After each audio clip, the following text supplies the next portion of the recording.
VSEPR theory के main points के ऊपर हम पिछले लेक्चर के अंदर बात कर चुके हैं। आज हम देखेंगे कि उसको अप्लाई कैसे करते हैं। वेस्पर थ्योरी को अप्लाई करने के लिए हमें वेस्पर थ्योरी में आने वाली डिफरेंट कैटेगरीज को पहले समझ लेना चाहिए। इन कैटेगरीज को रिप्रेजेंट करने के मुख्तलिफ तरीके टेक्स्ट बुक के अंदर मेंशन किए जाते हैं। मिसाल के तौर पर जो सिंपल तरीका इस्तेमाल किया जाता है उसके अंदर AB2, AB3 और AB4 लिखा जाता है, जहां पे A से मुराद सेंट्रल एटम और B से मुराद इलेक्ट्रॉन पेयर होते हैं। B मुराद इलेक्ट्रॉन पेयर्स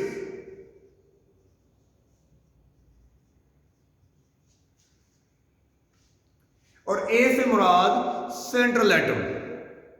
मुराद के पहली जो कैटेगरी है उसके अंदर सेंट्रल एटम के अराउंड 2 इलेक्ट्रॉन पेयर हैं, दूसरी कैटेगरी के अंदर 3 और तीसरी कैटेगरी के अंदर 4 इलेक्ट्रॉन पेयर हैं। लेकिन कुछ टेक्स्ट बुक इसको जरा डिटेल तरीके से बयान करती हैं और वो इसको जो रिप्रेजेंट करती हैं उसमें AB2, AB3, AB2E, इसी तरह से AB4, AB3E और AB2E2।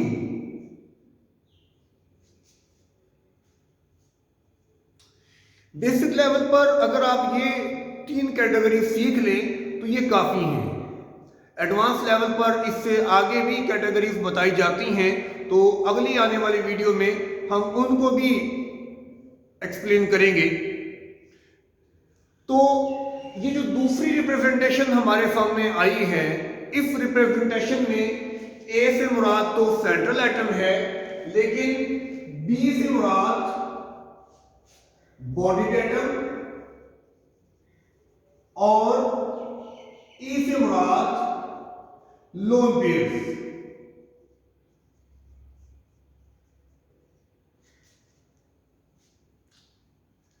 तो याद रखने की बात है कि जितने बॉन्डेड एटम होते हैं उतने ही आमतौर पर उसमें बॉन्ड पेयर होते हैं। तो आप ये भी कह सकते हैं कि B जो है वो बॉन्ड पेयर को और E जो है वो लोन पेयर को रिप्रेजेंट करता है। तो दोनों में से जो भी रिप्रेजेंटेशन आप याद करें, इस्तेमाल करें, उसमें कंफ्यूज होने वाली बात नहीं है। समझना चाहिए कि हम किससे क्या मुराद लेते हैं। तो मैं इसे सिंपल रिप्रेजेंटेशन कहता हूं और इसको हम इलैबोरेटेड या एक्सप्लेन्ड रिप्रेजेंटेशन कहता हूं। आप इसमें से जो भी चाहे इस्तेमाल कर सकते हैं। इलेक्ट्रॉन पेयर अगर आप देखें, इस सूरत में 2 इलेक्ट्रॉन पेयर है, यहां 3 है, यहां पे भी 3 है, यहां 4 है, इधर भी 4 है और इधर भी 4 इलेक्ट्रॉन पेयर है। इनफैक्ट आप इनको इकट्ठा भी कर सकते हैं क्योंकि सेम है, तो रिपीट करने की जरूरत नहीं है। इनको इकट्ठा भी किया जा सकता है इस तरह से। आगे इलेक्ट्रॉन पेयर जैसे कि हम जानते हैं बॉन्ड पेयर हो सकता है या लोन पेयर हो सकता है। In case of the first category वो सारे के सारे बॉन्ड पेयर होंगे, उनमें लोन पेयर का होना पॉसिबल नहीं है।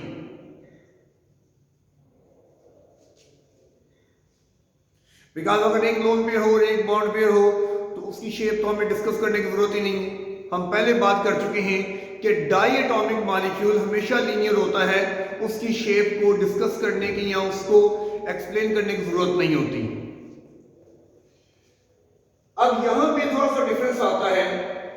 AB3 जिसको हम कहते हैं, इसमें तीनों की तीनों बॉन्ड पेयर है, कोई लोन पेयर नहीं।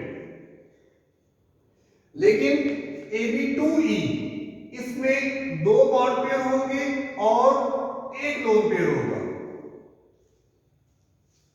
और सिंपल रिप्रेजेंटेशन के अंदर आप देखें कि टोटल 3 इलेक्ट्रॉन पेयर यहां पे क्लैरिफाइड है। उन 3 में से इस कैटेगरी के अंदर तीनों बॉन्ड पेयर हैं, कोई लोन पेयर नहीं है, यहां 2 बॉन्ड पेयर हैं और एक लोन पेयर है। अब यहां पे Ab4 मतलब सेंट्रल एटम के अराउंड 4 इलेक्ट्रॉन पेयर है। और वो 4 इलेक्ट्रॉन पेयर किस तरह से हैं कि चारों के चारों बॉन्ड पेयर है, कोई लोन पेयर नहीं है। 3 बॉन्ड पेयर है और एक लोन पेयर है, और 2 बॉन्ड पेयर है और 2 लोन पेयर है। तो ये एक बेसिक सा स्ट्रक्चर है जो हमें पहले याद होना चाहिए, पता होना चाहिए, तब जाके हम मॉलिक्यूल की शेप को डिस्कस करने के काबिल होते हैं और हम बता सकते हैं कि मॉलिक्यूल की शेप क्या हो सकती है। देखिए चंद एक मॉलिक्यूल्स को डिस्कस करते हैं। सबसे पहले हम एग्जांपल के तौर पर लेते हैं बेरिलियम क्लोराइड को।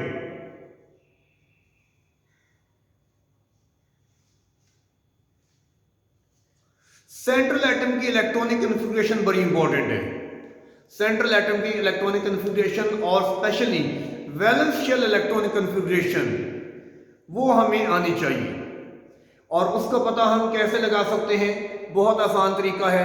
अगर हम सेंट्रल एटम का ग्रुप नंबर और पीरियड नंबर जान लें तो हम आसानी से उसकी कन्फिग्रेशन कर सकते हैं। जैसा कि बेरिलियम को अगर आप पीरियोडिक टेबल में देखेंगे तो बेरिलियम सेकंड ग्रुप के अंदर और सेकंड पीरियड में आता है। किसी भी एटम का ग्रुप नंबर ओल्ड स्कीम के मुताबिक जो आता है, जिसे आप कैटेगरी ए और कैटेगरी बी के अंदर डिवाइड करते हैं, पीरियोडिक टेबल में ये चीज आसानी से देखी जा सकती है। तो किसी भी एटम का ग्रुप नंबर वो आपको बताता है उसके वैलेंस शेल में पाए जाने वाले इलेक्ट्रॉन, और पीरियड नंबर वैलेंस शेल की तादाद को बताता है। तो बेरिलियम का ग्रुप नंबर 2 है, पीरियड नंबर 2 है। इसका मतलब इसमें 2 शेल हैं और वैलेंस शेल के अंदर 2 इलेक्ट्रॉन हैं। सो इस तरह से बेरिलियम की वैलेंस शेल कॉन्फ़िगरेशन अगर आप मुकम्मल करना चाहते हैं तो वो भी ठीक है, नहीं तो सिर्फ वैलेंस शेल कॉन्फ़िगरेशन भी अगर करना चाहते हैं तो कोई हर्ज नहीं है। 1s2 2s2 ये मैंने मुकम्मल कॉन्फ़िगरेशन लिख दी है, सिर्फ वैलेंस शेल लिखनी है तो ये काफी होगी। और आप देख सकते हैं कि ये 2 जो है ये इसका पीरियड नंबर बता रहा है, और ये 2 जो है ये इसका ग्रुप नंबर बता रहा है। तो याद रखें कि पीरियड नंबर ऑफ शेल को बताता है, और group number of electron in the valence shell को बताता है। अब आप देखेंगे कि किस तरह से ये इलेक्ट्रॉन पेयर डिस्ट्रीब्यूट होते हैं। तो बेरिलियम उसका इलेक्ट्रॉन एक, उसका दूसरा इलेक्ट्रॉन जो वैलेंस शेल में मौजूद है। क्लोरीन उसके बारे में हम जानते हैं कि उसके वैलेंस शेल में 7 इलेक्ट्रॉन पाए जाते हैं। इस तरह से अब आप नोट करें कि ये शेयरिंग होगी।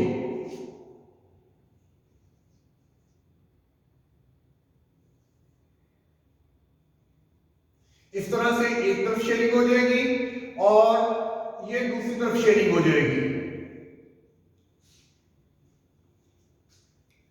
अब आप देख सकते हैं कि बेरिलियम के अराउंड 2 इलेक्ट्रॉन पेयर मौजूद हैं, 1 और 2, और आप देखेंगे दोनों के दोनों बॉन्ड पेयर हैं, दोनों के दोनों बॉन्ड पेयर हैं। सो आप इस कैटेगरी के अंदर इसको देख रहे हैं, Ab2 कैटेगरी के अंदर इसमें 2 इलेक्ट्रॉन पेयर हैं, दोनों के दोनों बॉन्ड पेयर हैं, कोई लोन पेयर नहीं है।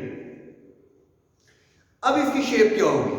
तो आप जरा इमेजिन करें कि दो लोग आपस में लड़ रहे हैं, दोनों आपके दोस्त हैं, लड़ाई हो गई है, आप उनको एक दूसरे से अलग कर रहे हैं और अलग करने के बाद उनको मैक्सिमम डिस्टेंस पर कैसे रखना पॉसिबल है।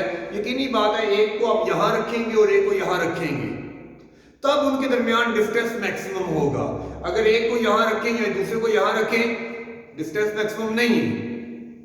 उनको आप बिल्कुल स्ट्रेट लाइन के अंदर रखेंगे तो तभी उनके दरमियान डिस्टेंस मैक्सिमम रहेगा। और यही हम इलेक्ट्रॉन के बारे में भी समझ रहे हैं।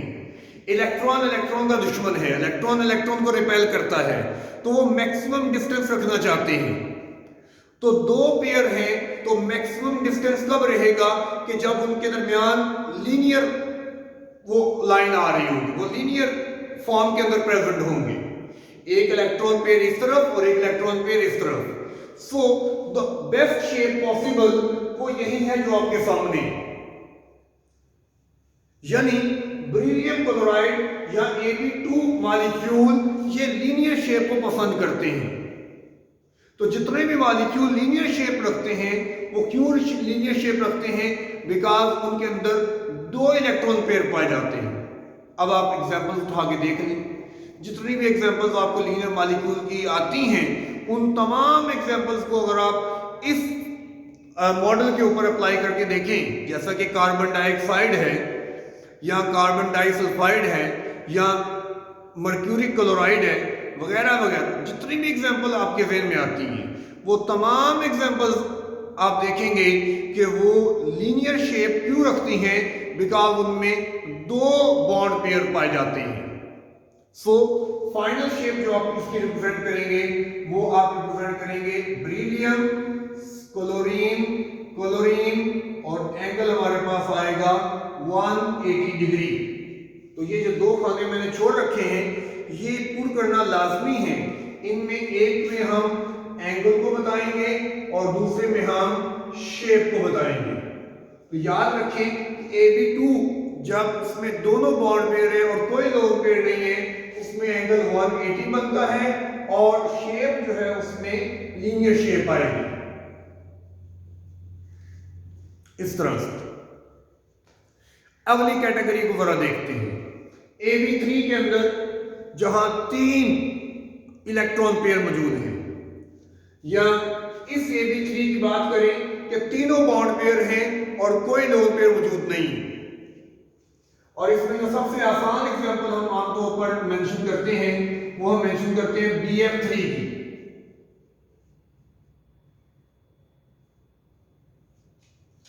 Boron trifluoride. अब बोरान के बारे में हमें पता है कि इसका एटॉमिक नंबर 5 होता है। आप कंफर्मेशन करना चाहते हैं सिर्फ वैलेंस शेल की तो वो भी पॉसिबल है, मुकम्मल कर लें वो भी पॉसिबल है। मैं फिलहाल वैलेंस शेल की सिर्फ कंफर्मेशन यहां मेंशन करूंगा प्रैक्टिस के लिए। आप बोरान को पीरियड टेबल में देखें, बोरान पीरियड टेबल के अंदर ग्रुप नंबर 3 के अंदर और पीरियड नंबर 2 में आता है। इसका मतलब है कि इसके अंदर जो वैलेंस शेल होगा वो सेकंड होगा और वैलेंस शेल में जो इलेक्ट्रॉन होंगे वो 3 होंगे। मैं पहले बता चुका हूं कि period number number of shells को बताता है और group number of electron in the valence shell को बताता है। तो ग्रुप नंबर इसका 3 है और पीरियड नंबर इसका 2 है, लिहाजा कन्फिग्रेशन क्या आ जाएगी 2s2 2p1। शेल दूसरा है क्योंकि पीरियड नंबर 2 है, ये वैलेंस शेल की बात हो रही है। ग्रुप नंबर 3 है इसलिए टोटल 3 इलेक्ट्रॉन है। तो ये अपने तीनों इलेक्ट्रॉन बॉन्डिंग में यूज करता है। इस तरह से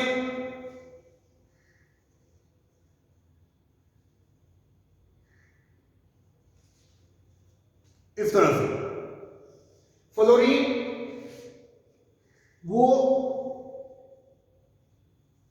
7 इलेक्ट्रॉन रखती है और वो अपना एक इलेक्ट्रॉन शेयर करेगी।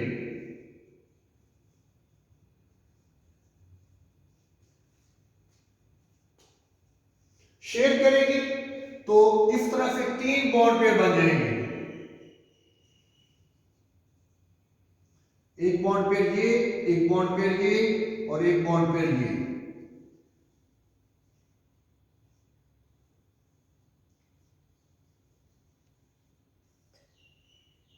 नोट करने की बात यह है कि इलेक्ट्रॉन पेयर जो सेंट्रल एटम पे है सिर्फ वो काउंट करने हैं, बॉन्डेड एटम के इलेक्ट्रॉन पेयर्स को काउंट नहीं करना होता।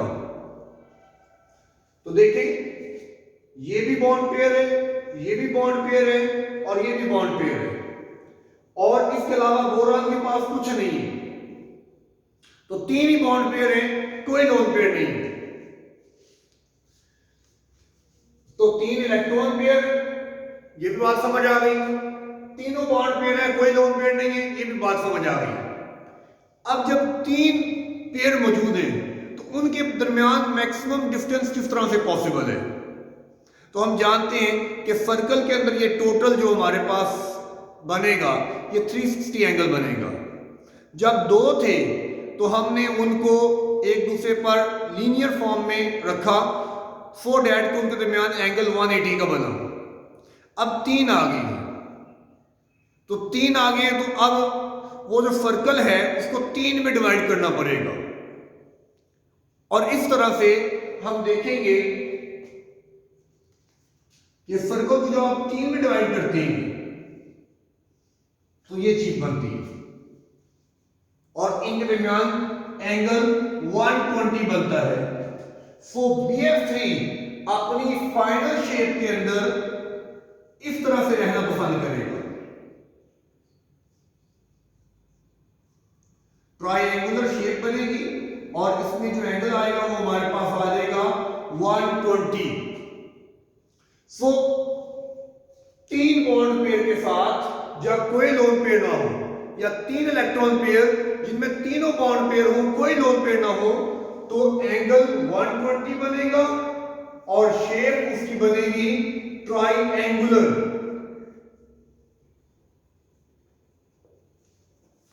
ट्राइएंगुलर शेप बनेगी। इस तरह से आप इसको जो है वो आगे करते जाएंगे और डिफरेंट मॉलिक्यूल्स को आप देखते जाएंगे कि वो किस तरह से किस शेप के अंदर रहते हैं।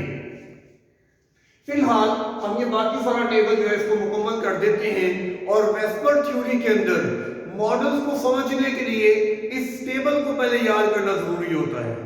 इस टेबल को पहले याद कर लिया जाए ताकि हमें पहले से पता हो कि जब हम मॉलिक्यूल की टाइप को आइडेंटिफाई कर लेंगे, electron pair, lone pair, bond pair को आइडेंटिफाई कर लेंगे, एंगल क्या होगा और उसकी शेप क्या होगी। इस सूरत में जब उसमें लोन पेयर आ जाएगा तो हम जानते हैं कि लोन पेयर बॉन्ड पेयर से ज्यादा रिपल्शन लगाता है। तो लोन पेयर बॉन्ड पेयर की मौजूदगी में एंगल बॉन्ड पेयर के दरमियान कम हो जाएगा और एंगल रह जाएगा लेस देन 120। शेप बेंट हो जाएगी।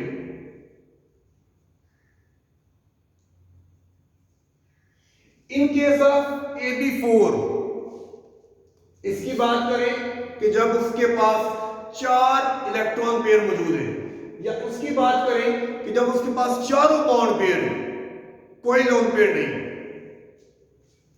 तो एंगल बन जाता है यहां पे 109 डिग्री का। और ये 109 डिग्री कैसे पॉसिबल है?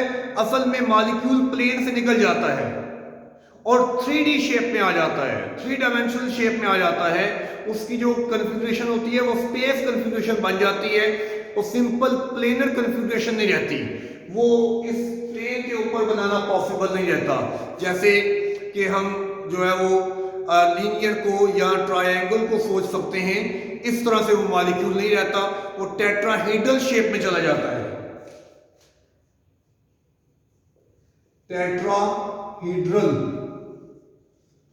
टेट्राहेड्रल शेप किस तरह से होती है? लेट्स से कि ये मैं आपके सामने सेंट्रल एटम हूं, तो एक यहां पे एटम अटैच हो, दूसरा एटम इस साइड पे अटैच हो, इस तरह से कि इन दोनों के दरमियान 109 का एंगल बने। तीसरा एटम किस तरह से अटैच होगा, तीसरा एटम ये मेरी अगली तरफ, और चौथा एटम किस तरह से अटैच होगा, वो मेरे पिछली तरफ। और वो इस तरह से कि ये जो बाकी जो अटैच हुई है एटम्स अटैच हो चुके हैं, यहाँ ऊपर जो अटैच हुआ है और यहाँ जो अटैच हुआ है, इन तमाम तरफ का एंगल जो है वो 109.5 डिग्री रहेगा, न कम न ज्यादा, हर तरफ से। तो ये 3 डायमेंशनल शेप बन गई है। प्लेनर शेप क्या होती है कि जब एटम्स एक लाइन के अंदर रहते हैं उन्हें प्लेन पर ड्रा किया जा सकता है। टेट्राहेड्रल को प्लेन पर ड्रा करेंगे लेकिन उसको प्रॉपर्ली अंडरस्टैंड करना पॉसिबल नहीं होगा। कैसे कि जैसे हम यहां पे अगर ड्रा कर दें तो हमें डॉट्स का और वेजेस का इस्तेमाल करना पड़ेगा इस तरह से। डॉट का मतलब क्या होता है कि atom within the plane है, प्लेन के अंदर की तरफ है, जैसे मैंने कहा मेरे पिछली तरफ अटैच है। और वेज का मतलब क्या होता है कि atom out of the plane है, यानी कि प्लेन से बाहर निकला हुआ, जैसे कि एटम मेरे अगली तरफ अटैच होगा। तो ये रिप्रेजेंटेशन यूज करना पड़ती है, अदरवाइज अगर सिंपल रिप्रेजेंटेशन करेंगे बन तो जाएगी बट उसमें उसको प्रॉपर्ली अंडरस्टैंड करना हमारे लिए पॉसिबल नहीं होगा। इनफैक्ट यहां से भी ये सिर्फ बनाने के लिए है, अदरवाइज प्रॉपर अंडरस्टैंडिंग के लिए इसमें मॉडल्स को ही यूज करना पड़ेगा, अदरवाइज ये सही तरह से इसको विजुअलाइज नहीं की जाएगा। तो फिलहाल इसे याद करना जरूरी है, इसे एक दफा याद करेंगे तो उसके बाद इसकी इम्प्लीकेशन होगी, इसको अप्लाई की जाएगा। अब अगली जो एग्जांपल है जहां पे 4 बॉन्ड इलेक्ट्रॉन पेयर है। अब 4 इलेक्ट्रॉन पेयर में हम कह रहे हैं कि 3 बॉन्ड पेयर और 1 लोन पेयर, 3 बॉन्ड पेयर और 1 lone pair. 3 bond pair 1 lone pair जब होगा तो लोन पेयर की रिपल्शन ज्यादा होने की वजह से एंगल मजीद कम हो जाएगा। सो ये रह जाएगा लेस देन 109.5 डिग्री और शेप पिरामिडल हो जाएगी। इसी तरह से अगली जो टाइप है उसके अंदर 4 इलेक्ट्रॉन पेयर, उनमें से 2 बॉन्ड पेयर 2 लोन पेयर। तो 1 लोन पेयर की रिपल्शन ज्यादा होती है तो 2 की और ज्यादा हो जाएगी, नतीजा एंगल और छोटा हो जाएगा, 109 से भी छोटा हो जाएगा और अब शेप जो है उसकी बेंट शेप हो जाएगी इस तरह से। तो इन शेप्स को 1 बाय 1 शॉर्ट वीडियो के अंदर मैं ड्रा करके आपके सामने पेश करूंगा।